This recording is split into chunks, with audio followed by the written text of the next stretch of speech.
Hello, welcome back to the reading of the poem of the Man God, written by Maria Valtorta, Volume 4, Chapter 516, Part 1, Jesus, the Good Shepherd.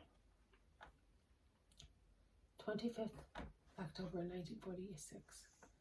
Jesus, who has entered the town by Herod's gate, is now crossing it, going towards the Tyropoeon and the Ophel district. Are we going to the temple? Asks the Iscariot. Yes, we are. Watch what you do, many say, warning him. I will only stop for the time of the prayer.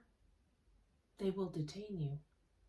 No, we will go in through the northern gates and will come out through the southern ones, and they will have no time to organize themselves and harm me, unless there is always one behind me who watches and reports.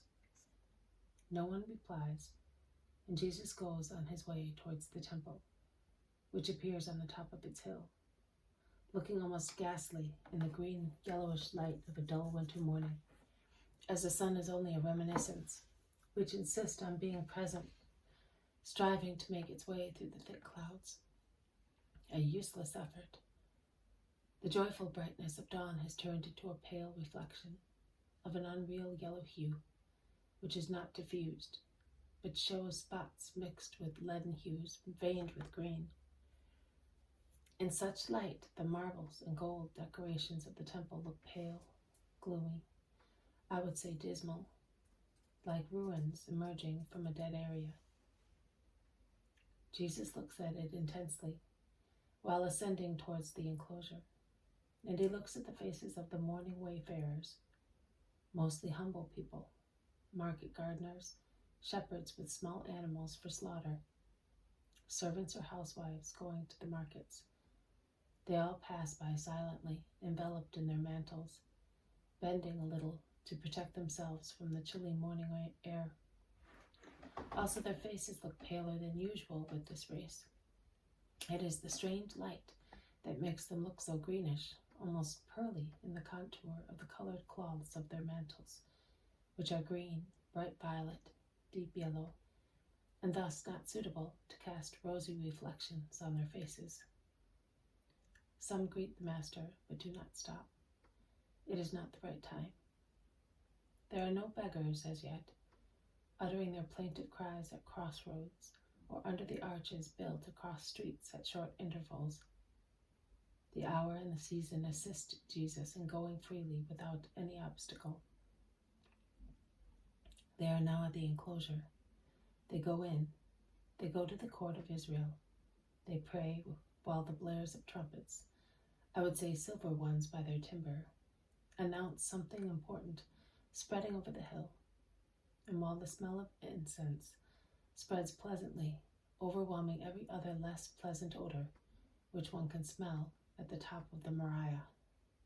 That is, I would say, the perpetual smells of meat slaughtered and consumed by fire, of burnt flour, of burning oil, which are always perceptible up there, more or less strongly because of the continuous holocaust. They come away following a different direction, and they begin to be noticed by the first people going to the temple, by those belonging to it, by money changers and vendors who are now assembling their benches and enclosures. But they are too few, and their surprise is such that they do not react. They exchange words of astonishment. He has come back? He did not go to Galilee, as they said. But where is he hiding, if he could not be found anywhere? He really wants to defy them. What a fool. What a holy man, and so forth, according to individual feelings. Jesus is already outside the temple, and he is going down towards the street and takes one to Ophel. When at the crossing with the streets leading up to Zion, he meets with the man born blind, cured recently, who, laden with baskets full of sweet-smelling apples, is going along cheerfully, joking with other young men equally laden, going in the opposite direction. Perhaps the young man would not notice the encounter, as he does not know the face of Jesus, or those of the apostles.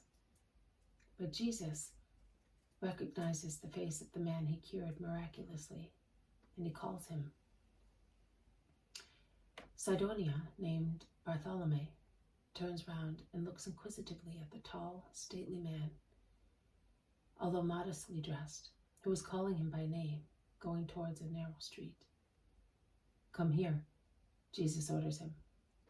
The young man approaches him, without putting down his load, looks stealthily at Jesus, and thinking that he wants to buy some apples, he says, "My master has already sold them, but he has more if you want them.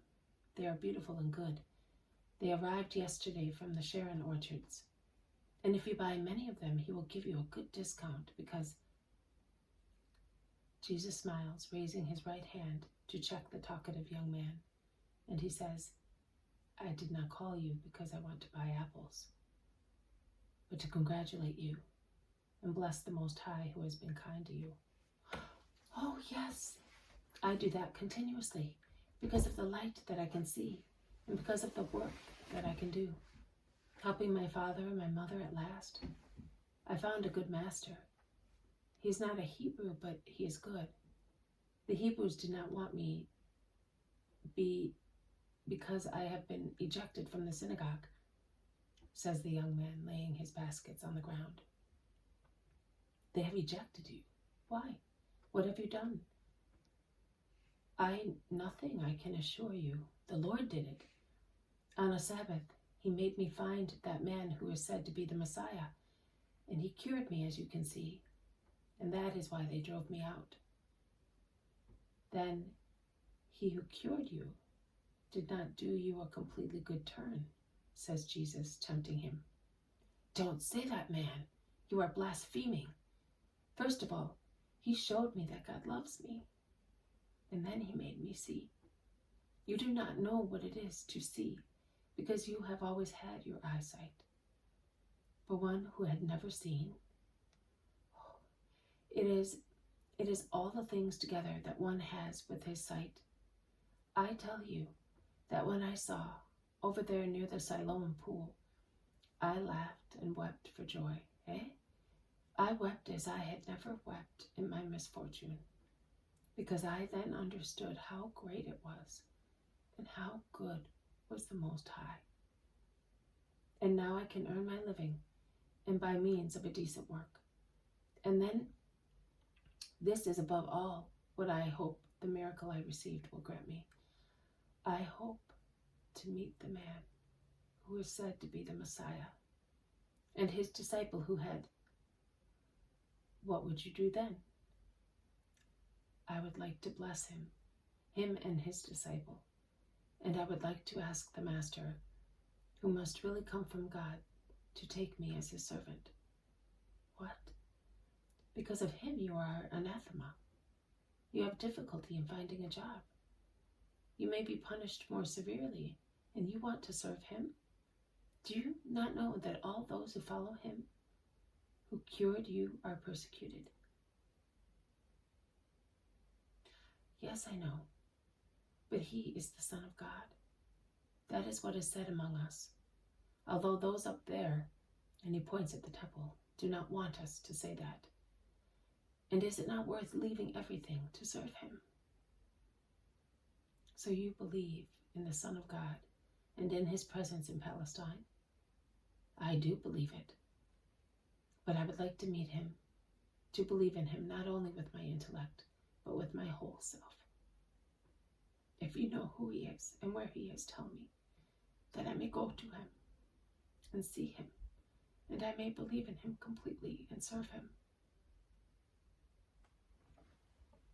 "You have already seen him, and there is no need for you to go to him. He, whom you see just now, and who is speaking to you, is the Son of God." I could not assert this with full certainty, but I got the impression that in saying these words, Jesus almost underwent a very short transfiguration, becoming most handsome, and I would say bright. I think that to reward the humble believer in him and confirm him in his faith for the duration of a flash, he revealed his future beauty. I mean the beauty that he will assume after resurrection and will retain in heaven. His beauty of a glorified human creature, of a body glorified, and blended with the inexpressible beauty of perfection, which is exclusively his. I say an instant, a flash, but the semi-dark corner where they have withdrawn to speak, under the archivolt of the lane, lightens with a strange brightness emanating from Jesus, who I would repeat becomes very handsome. Then everything returns to normal, with the exception of the young man, who is now prostrated on the ground, his face in the dust, and who adores, saying, I believe, Lord, my God.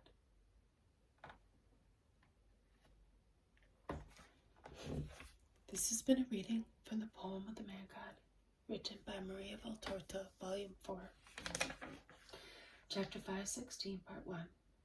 Jesus, the Good Shepherd. Thank you for listening. I will see you tomorrow. May God bless you, and may peace be with you.